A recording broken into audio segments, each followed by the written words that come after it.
My guest this week is Van Jones. In addition to his role as a CNN political correspondent, Van is a change maker and a thought leader working towards building a better society for everyone. He's the founder and CEO of Dream Machine, a nonprofit organization that is looking to change and create a harmonious society by tackling issues in technology, environment, and renewable energy, plus prison reform and other critical 21st century issues. Recently, I had the pleasure of meeting Van and rapper will.i.am, who co hosted Make Wakanda Real, a tech summit that shone a spotlight on how we can ensure that underrepresented and overlooked communities are at the forefront of the AI boom. Van, welcome to Into the SingleVerse. It's great to see you again. It's good to see you again, too. That was a great night, and we had a good time. Yeah, no, it was truly a great night. So when we started a conversation, which I want to actually continue, I'm an immigrant to this great country, and I bring with it my own experiences, some good, some not that good. How was it growing up in America as a black man? Well, I was born in 1968, so that was the year they shot Dr. King, killed Bobby Kennedy, beat up a bunch of students at the Democratic Convention who were wanting peace in Vietnam. So the year I was born, they were trying to kill hope in America. But that wave of hope was hard to stop, and it infected my parents and infected me. And I grew up in an America that was trying to racially integrate, desegregate. I went to public schools in the rural South. In those days, black and white students for that decade, black and white students were in the same buildings together. It was segregated before, and it's been resegregated since because there's been so much of an exodus to the private schools. But I had the benefit in the 70s and 80s of growing up side by side with white kids. We didn't have much money; they didn't have much money, but we got a chance to know each other, and that has affected me as a commentator on television. Having grown up in a red state on the edge of a small town, I understand the Trump voters. I understand as a young left-wing student at Yale, I understand the Bernie Sanders voters. I understand a lot of different kind of people. But I'm so glad I was so glad I was born when I was born, where I was born. I think I've got a good sense about where people are coming from. I've faced my share of discrimination, but I also was given a lot of determination by my family as a ninth generation American. And when the doors opened for my generation, we ran through them, and we're still running. That's incredible. And the one thing that as I said, I came in about 20 years ago to this country, and my experience has actually been great. I live in the Silicon Valley, where innovation actually happens. Not all of it, but some pretty incredible companies are formed there. And I've just found America, and this is my perspective, that it does give a equal platform. At least it gave me an equal platform, right? Were all my experiences pleasant? Like someone says, right? You always energize certain experiences and then forget about the others. And it's typically the harsh ones that stay with you. And how you overcome those harsh experiences determines really how you turn out. Yeah. I see you as someone I look up to, both because of your articulation, because of everything else that you do that you hear every day, but also because of your courage and tenacity to be able to speak your mind. And that is a platform that is uniquely American. So, share with us, if you don't mind, some of the experiences that you had to sort of let go to be able to sit here in your coveted position as an opinion and a thought leader in America. I had all the same experiences that you hear about, as a young African American man. Look, I'm in my 50s now, and I'm on TV, so people are pretty nice to me wherever I go, and I have a different life than I had. But you're a young African American man. You walk into a store, and people assume you're there to steal something. It's not a good feeling. I remember when I had my son, Cabral, who's now in his late teens, was in college, when he was a little bit of baby. When I would walk into a store and I had him, suddenly everybody was nice to me, and I was like, oh, I guess they figure I'm not here to rob because I have a small baby with me, and so people could relax and talk to me and be nice to me. And I was like, it was proof to me that, hey, I'm seen as a threat just because of I'm 6'1", I'm African American, I'm a man, and people they've been trained to see me as maybe somebody who's going to do something negative, and so I'm kind of guilty until proven innocent. Those experiences scar you. They really scar you, and you become defensive. You become hyper vigilant, and it gets in the way of being the creative, imaginative, free person you were when you were a little kid and didn't know about all this stuff and hadn't experienced all that stuff. So I've had to do a lot of work on myself to get back to just a reset moment in my own heart where I um, assume that whatever God placed in me that I think is good will eventually win out. I may have to work a little bit harder. I may have to reassure some people. I may have to get some other people who don't look like me to stand next to me to validate me. But I'm willing to do that extra work because I want to make a difference. I want to make a positive difference. When I grew up, my heroes were Bobby Kennedy and Dr. King, even though they had been killed the year I was born. They used their voices, they used their presence, they used their whole life to make America better, to help people who didn't have anything. And I don't want any of the scar tissue on my soul from mean people that said mean stuff a long time ago to get in the way of my contribution today and what I can do for tomorrow. But it was not easy, and everybody doesn't get there. Look, I've been rewarded because um, I had great parents. Even though I went to public schools in the South, we had great teachers. We didn't have many resources, but we had resourceful teachers. Didn't have many resources, but we had resourceful teachers. And I was able to go to Yale Law School. I was able to teach at Princeton. I was able to be a fellow at MIT Media Lab. I've done all the great stuff, but I came from a very different place. And that tenacity you're talking about, it didn't come from me. It came from my parents, my grandparents, who went through so much worse than I did, and they didn't give up.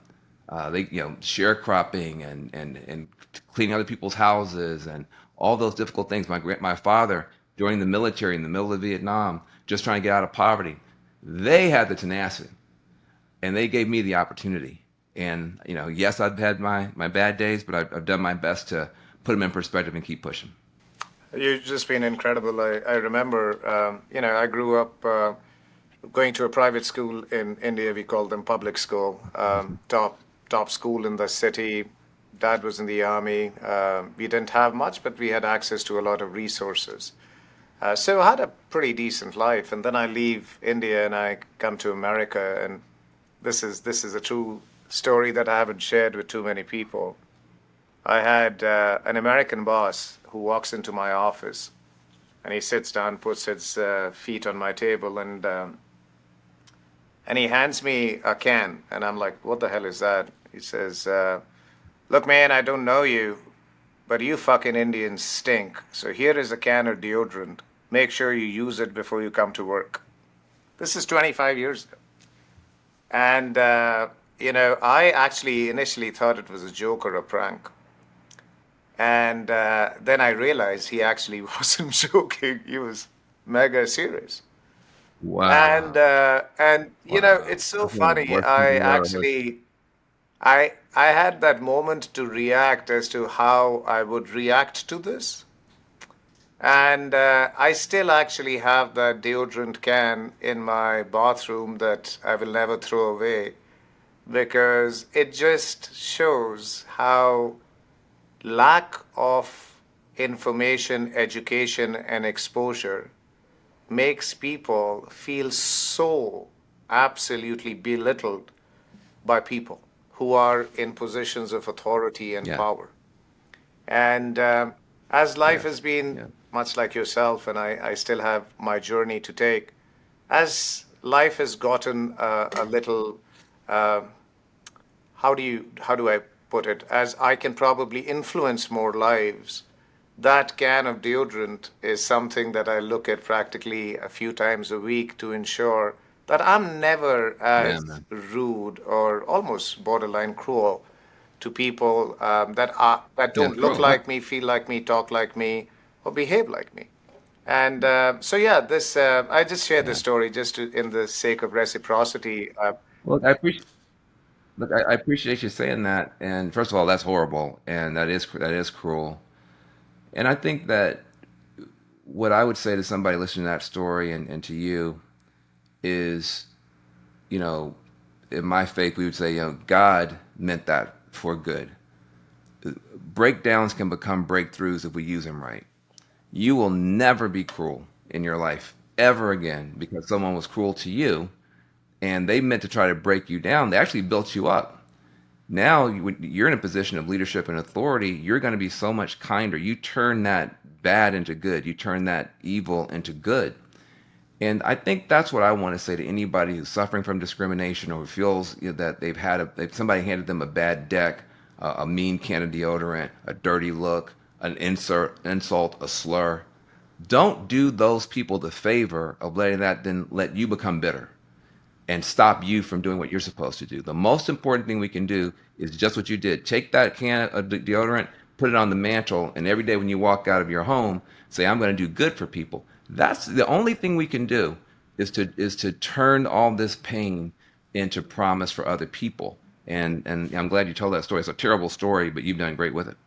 Yeah, but you're right. I think it motivates me. It just basically propelled me, and you articulated so beautifully that, it rather than breaking me down, gave me a breakthrough, which I think has made me a better human. Um, the one thing I'd love to understand from you or take your views on this is, I've lived in 6 different countries and before I got here, and no country has more of a innovation platform or innovation culture than America. It has all its problems and it has all its challenges. It truly is, to me, one of the greatest countries in the world, if not the greatest country in the world. And especially when you take the platform that it offers for innovation, especially here in the Valley, it's just incredible. Incredible. It doesn't matter what you say, what you wear, how you look, as long as you have a smart idea, it is appreciated. And I have a narrow view since I live in the Valley. What do you think spurs that culture of innovation, where the Valley and America has led the world in innovation for the last, I don't know, 100 years or so? Where, where does where is that basis of that, in Well, your opinion? we get to cheat. We get to cheat. We get to steal all the best talent from around the world. When you look at the Olympics, the Chinese team comes out. Everybody there is from China. The Kenyan team comes out. Everybody there is from Kenya. The Italian team comes out. Everybody there almost is from Italy.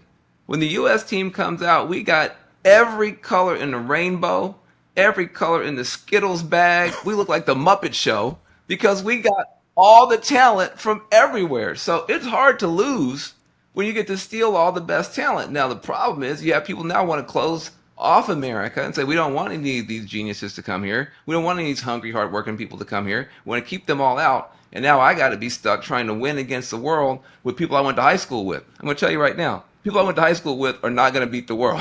So I want people from around the world to come here. And, okay, this is reality. I want people to come from around the world and keep us going. I don't understand why people are anti-immigrant when it's the immigrant population that's coming in here, refreshing over and over and over again that hunger, that drive, that determination, that innovation. People are so happy to get away from wherever they came from, where everything was, locked down and bureaucratic, and where you were born and who you could bribe, and was more important than what was in your heart and in your head. Now, I think you might overstate the case a little bit to the extent that there are barriers that are not fair, even in Silicon Valley. If you're female, if you're a person of color, these challenges are still there, but the opportunity is unmatched. Even with those barriers, even with those scars and scratches, the opportunity is unmatched. And I think too many people in America forget that. Number one, on the right wing, my conservative friends, please remember we're stealing the best talent. Don't think you're that damn good. You're not that good, and I'm not that good. We're stealing the best talent. And people on the left wing, please don't forget, as for all our flaws and scars, I'm trying to find a better country. I think of one. I can't think of a perfect country. I'm trying to think of one where if you can deal with some of the disappointments of the biases that exist, if you can figure out a way to internalize that in a way that empowers you and doesn't disempower you, the upside opportunity in the United States is unmatched. And so I think both wings of our political discourse are missing the point. This is a it's a what we have here, what we've been able to do here in the United States. You think about um, liberty and justice for all, just as a concept. The right wing likes liberty, individual rights, limited government. The left wing likes justice, up with the poor and the oppressed or whatever. You put those two things together in the right balance, you get liberty, the best of capitalism, and justice, the best of idealism. You put those together, you have a great country, and I don't see another one like it. Absolutely. Two sort of questions that I have, just because I think you are the right person for me to be educated on.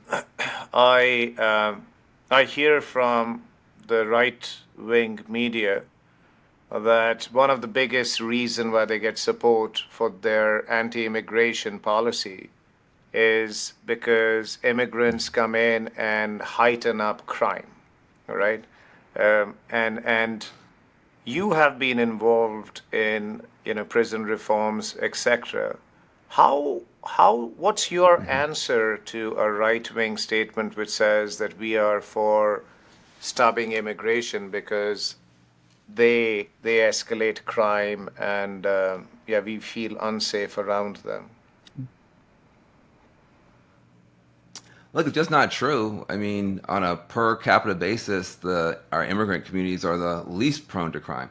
Now, you might say, well, if they come here without paperwork, they're committing a crime every day. But the kind of crime we're talking about, violent crime, drug crime, on a per capita basis, they're the least likely to commit crime.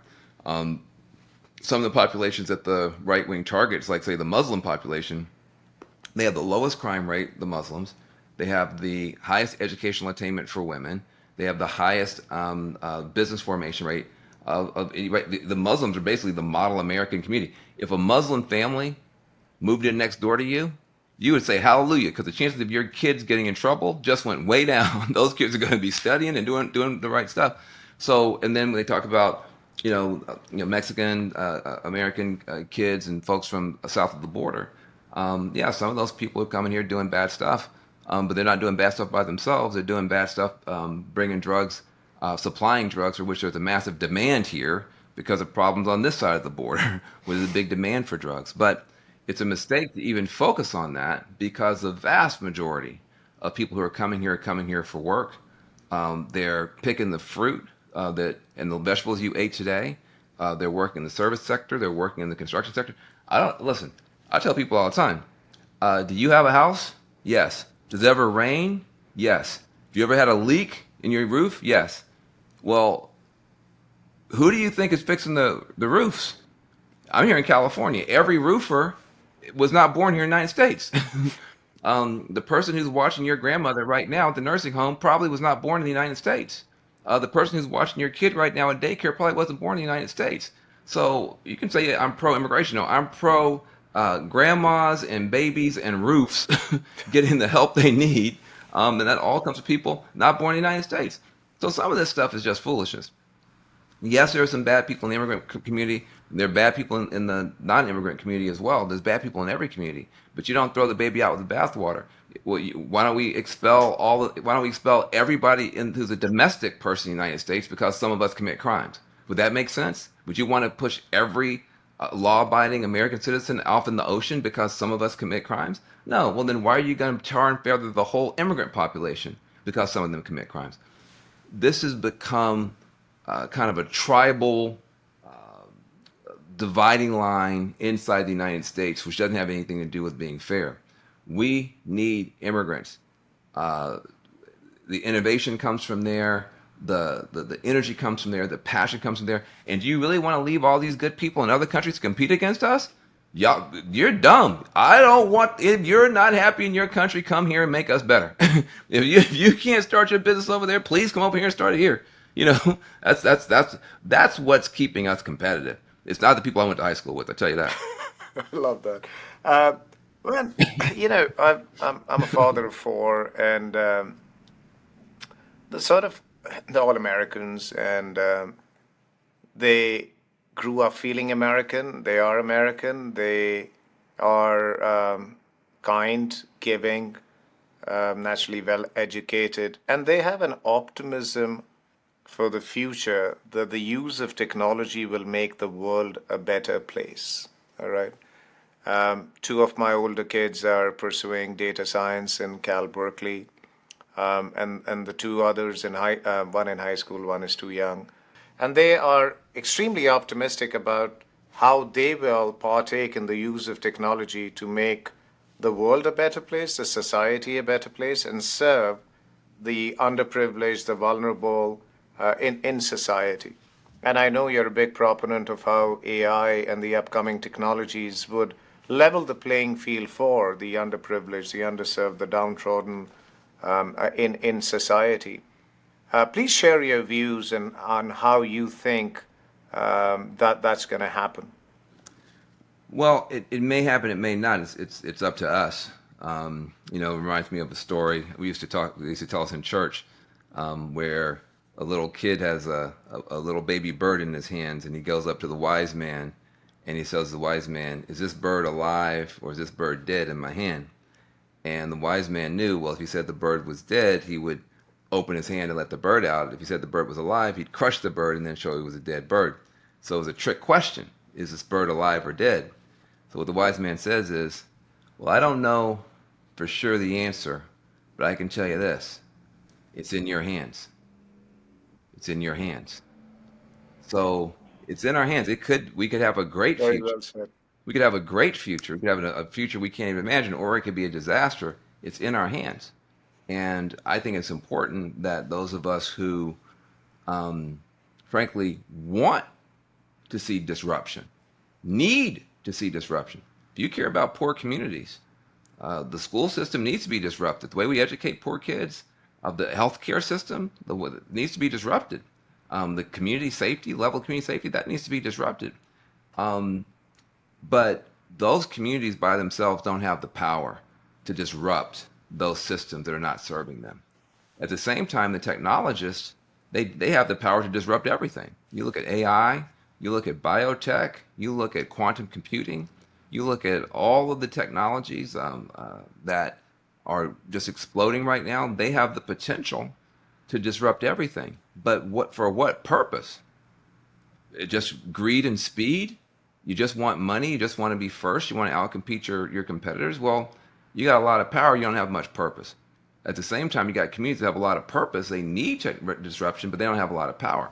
But if you bring those two communities together, if you bring the technologists who have the power to really rethink and disrupt and redesign everything, but they don't necessarily have a strong purpose, with the people who lack that power but have that purpose, now you've got something special. Now you can start using this technology to uplift communities. You start using this power to really tap into the great potential of every child on earth. You've got the ability to deal with climate change. You've got the ability to deal with chronic diseases. You've got the ability to deal with nutrition. You've got the ability to do so much with technology if it is allied to the people who need a different, newer, and better system.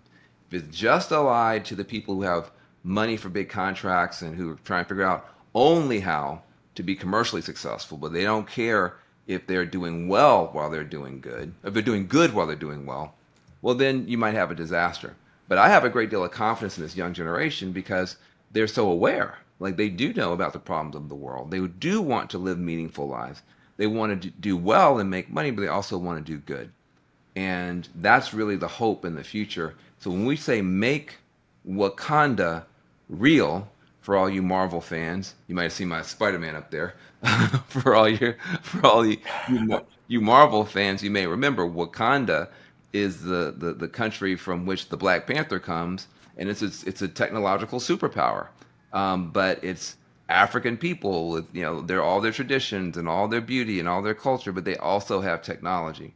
Well, that is what we should be trying to create around the world. Indigenous people, black and brown people, poor people. Let's make Wakanda real. Let's put technology in the hands of communities that have been left out, overlooked, underestimated. Help them bloom first. I guarantee you, whatever you do with technology, if you have a little bit of an orientation for the people who are usually overlooked, your technology is going to be better, your market's going to be bigger, your feeling's going to be prouder, your brand is going to be stronger. It's a lot better to use technology in service of the best in people. And that's what our whole Make Wakanda Real campaign is all about out of dreammachine.org. Yeah, it was great playing a very, very small part in that. I enjoyed that evening. And in our interaction there, I think, I'm sure I'm going to get this wrong, but I think you have the belief that if you could join the four pillars of federal government, education, and I forget, I think political will and Hollywood, which, provides the culture, you can actually do a lot of good. I'm sure I got one of those four pillars wrong. That made a lot of sense. And I do think that generative AI, for one, does have the ability to connect those powerhouses. And if we have the will to point it in the right direction with the right purpose, I do think that we could do good. But I naturally butchered it, but I'll give you an opportunity to really Yeah. share Yeah. how you think of that future. Well, right now, when we talk about those four pillars of power, you're right. It's the federal government, the power of democracy, the power of government, but that's only one power. You mentioned Hollywood, media, that the power of storytelling. The other two are what I call Wall Street finance. That's a big source of power in New York City, and then in Northern California, where you are, technology. It's actually a map of the country. You look at the Bay Area, that's where the technology power is. You look at New York City, that's where finance is. You look at Washington, D.C., that's where government power is. You look here in L.A., that's where media, storytelling. If those four could be brought together, those big powerhouse centers brought together for good, there's nothing you can't get done. And it's, listen, all those are complicated power centers and have their internal dynamics but just from a conceptual point of view, remember, we have all the power that we need. We've got the tools that we need, the technology that we need. We have an open system for innovation. We have an open system for political change. We're set up to do great here. And we have this incredibly diverse young generation that's bringing so many different points of view to the table, so many different ideas to the table. I just want to make sure that we keep that optimism, keep our spirits up. It's so easy. Social media, it'll drive you crazy. You'll be depressed and distressed or distracted, or divided. We should be using these things as tools and not toys for distraction. Tools to bring us together and solve these problems.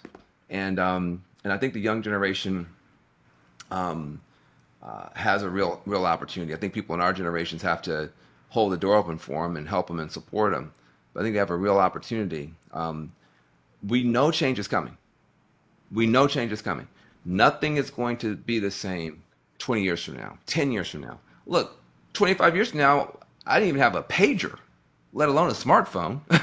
I mean, 25 years ago, I didn't even have a beeper. I think we had fax machines. 25 years later, you can learn anything you want to just sitting, on the beach with your phone. So where are we going to be in 20 years, in 25 years? We can't even imagine it. Let's make sure we're bending it toward good. Let's make sure we're bending. I can't make change anymore. In the last century, as a good lawyer, a good activist, I could make change. You're going to make the change. Technology is going to make the change. By the time a Senate subcommittee finishes introducing all the senators, you've updated my phone 5 times out of Silicon Valley. So the change is coming from technology. So the question isn't how do I make change? The question is how do I make the change that's coming help more people? How do I make the change that technology is going to drive help more people? That's this century's question. Not how do I in government I as an activist, I as a protester, I as a lawyer, how do I make change? That's the last century. The new century is, how do I make the change that technology is going to bring help more people? And that's what Make Wakanda Real is all about, recognizing the power of technology.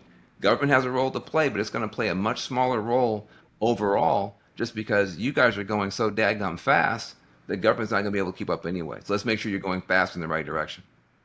In this time next year, we would know who the next president of our great nation is.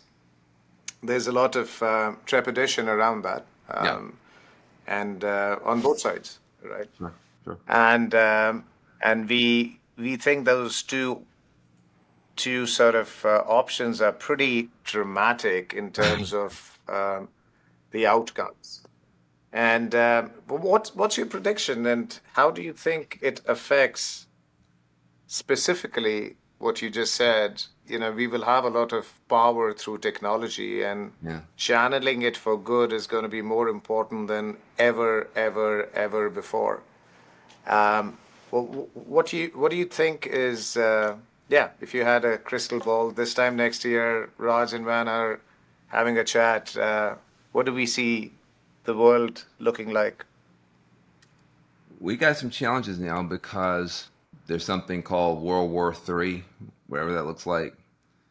We will say it started these past couple of years because what it looks like is lining up is the democracies, the United States, European Union, Israel, on one side of a kind of a divide. And then on the other side, it's starting to look like China, Russia, Iran, North Korea. And you're starting to see proxy battles break out between those two camps. Ukraine is something of a proxy battle. Hamas and the fight that's going on over there, something of a proxy battle because Hamas is supported by Iran, Ukraine supported by the United States. You're starting to see proxy battles break out along these different lines and divisions. But we have imperfect democracies going up against pretty, from my point of view, scary autocracies. That seems to be the clash. The problem that you have is if you dip into a more authoritarian direction in the United States, if you don't support Ukraine in the United States, if you don't stick up for civil liberties and civil rights for everybody in the United States, you advantage on the world stage the autocrats, the authoritarians. I think that's a bad outcome because you really want actually more democracy, more openness, more innovation, more freedom, mainly so you get enough energy to solve all these problems when it comes to poverty and pollution and everything else. So I worry that this bright future I see as possible through technology does require some stability on the world stage and does require the continued expansion of democracy and open societies and not the collapse thereof. It's a long way of saying I worry about the election that's coming up. Look, I worked for Joe Biden when I was in the Obama administration. I worked with Donald Trump on criminal justice, black colleges, and opportunity zones. And I worked for Barack Obama, and I was successful in getting George W. Bush to sign my Green Jobs Act, and I even was successful working with Bill Clinton as a young guy. So I've worked with Republicans and Democrats. Everybody knows I'm as bipartisan as a left-wing Democrat can be. So it's not that I'm hyper-partisan. Sometimes you need to change a party, but you don't want a change of direction away from democracy. You don't want to change of direction away from open society. You don't want a change of direction on the global stage that leaves democracy at risk in Europe or in the Middle East. So this is a great challenge, and I don't make any predictions at all. I'm not optimistic. I'm not pessimistic. I'm determined. I'm not optimistic. I'm not pessimistic. I'm just determined that we have the future that your kids deserve and my kids deserve. Some of that's about politics, some of that's about economics, some of it's about technology, some of it's about innovation. Some of it's about just telling the right story. I'm a storyteller. The right story, if I could write it myself, would be next year we get close to the edge of looking at what it would mean to have radically less democracy, radically less rule of law, radically more susceptibility to corruption in the United States. And we pull back from that. Whether it's the Republicans that pull us back or Democrats that pull us back, that we pull back from that and we recommit as a country, both parties and people outside the parties, that at least in the United States, rule of law matters, democracy matters, open society matters, tolerance matters, inclusion matters, innovation matters, and that we recommit to that because if we don't do it here, I worry about the rest of the world. Van, my friend, this has been an energizing conversation. Very, very, very well said. I hope you make your flight on time. It's an absolute pleasure to be with you this afternoon. And also look forward to supporting some of your initiatives that you lead. It'll be a privilege and an honor to do so. And stay well and be well. Thank you. Thank you for listening to the podcast. If you enjoyed it, don't forget to subscribe to automatically receive future episodes. Additionally, I would greatly appreciate it if you can take a moment to leave a review, helping others like you discover the show. I'll see you next time. Stay well and be good.